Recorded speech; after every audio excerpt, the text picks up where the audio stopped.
The fifth principle is imagination. The imagination is literally the workshop wherein are fashioned all plans created by man.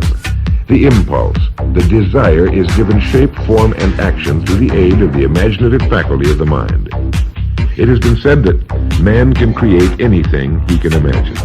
As Napoleon Hill says and teaches, whatever the mind of man can conceive and believe, it can achieve. Man's only limitation within reason lies in his development and use of his imagination and subsequent motivation to action. The great leaders of business, industry, finance, and the great artists, musicians, poets, and writers became great because they developed the power of self-motivation. Incidentally, one of the best books ever put together on this subject, if not the greatest, is Success Through Positive Mental Attitude by Napoleon Hill and W. Clement Stone. I suggest you get a copy from your bookstore at your earliest convenience.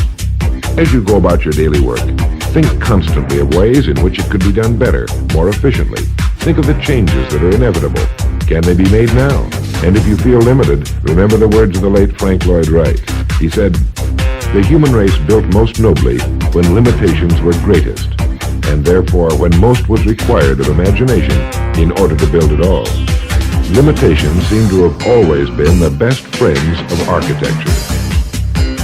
As you build your future from this point onward, don't concern yourself with limitations, but remember that they may be your best friends, since they require imagination if we're to rise above them.